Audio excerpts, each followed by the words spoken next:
মামুন ভাইয়ের উদ্দেশ্যে একটা কথাই বলতে চাই, ভাই আপনি যা বলবেন কাট টু কাট বলবেন, কাট টু কাট দিবেন, ঠিক আছে?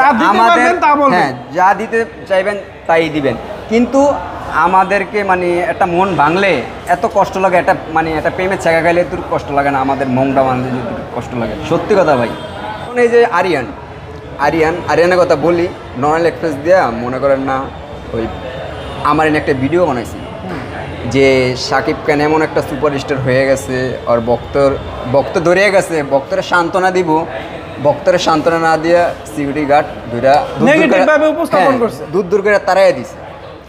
কিন্তু বস কিন্তু আমার সাথে ফ্রেন্ডশিপ দিছে, হ্যাঁ আমি গাড়ির পিস ধরে গেছি, হ্যাঁ ধরে যায়ও না ব্যথা ভাইবা মানে গ্লাসের ফাঁকিতে আমাকে বলছি এই কথা, আর এমনি ফ্রেন্ডশিপ দিছে, ঠিক আছে? আমি বসে এন থেকে ফ্রেন্ডশিপ দিতে আসে, আমি এমনি মনে করেন না হাত দিয়ে তারপরে মনে করেন না হাত মিলাইছি, হাত মিলিয়ে আমি হাতের ভিতরে চুম্মা দিছি। যাই হোক, আমরা আর নেগেটিভ অনেক কিছুই শুনলাম, তো দরদ নিয়ে আসলে অনেক কিছুই হচ্ছে, চারিদিকে অনেক আলোচনা হবে, কিন্তু মামুন ভাইয়ের উদ্দেশ্যে একটা কথাই বলতে চাই, ভাই আপনি যা বলবেন কাট টু কাট বলবেন, কাট টু কাট দিবেন, ঠিক আছে? আমাদের হ্যাঁ যা দিতে চাইবেন তাই দিবেন, কিন্তু আমাদেরকে মানে একটা মন ভাঙলে এত কষ্ট লাগে, একটা মানে একটা প্রেমের ছেঁকা খাইলে এত কষ্ট লাগে না, আমাদের মনটা ভাঙলে কষ্ট লাগে, সত্যি কথা ভাই। মামুন ভাই আর কি শুনতে চান আপনি?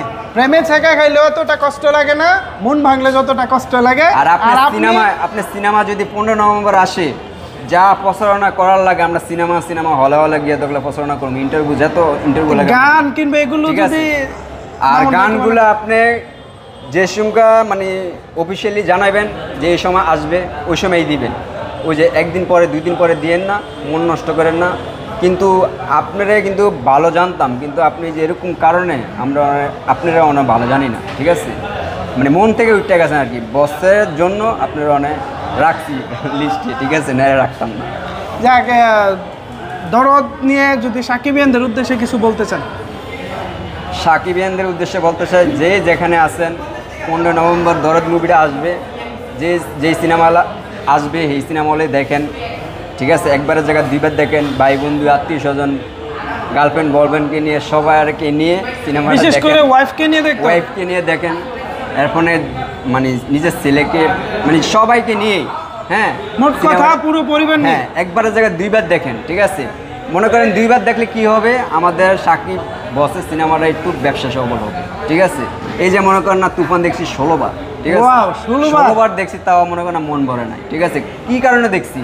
বসের সিনেমাটা যে একটা রেকর্ড করো, এই জন্য ভাই বন্ধুকে নিয়ে মনে করেন টিকিট কেটে পর্যন্ত সিনেমা দেখেছি। কী কারণে দেখেছি? যে বসের সিনেমাটা যে একটু হিট করো, এই জন্যে। বসের সিনেমার জন্য আমরা সব কিছু করতে রাজি আছি, কাম কাজ কিছু করতে ভালো লাগে না। তো ধন্যবাদ নাইম ভাই আমাদেরকে সময় দেওয়ার জন্য, অনেক কষ্ট করে অনেক দূর থেকে আসছেন। সাকিবিয়ানরা ভাইয়ের কথাগুলো নিয়ে যদি আপনার কোনো কিছু বলার থাকে নিচে কমেন্ট বক্সে জানাবেন। ধন্যবাদ সবাইকে।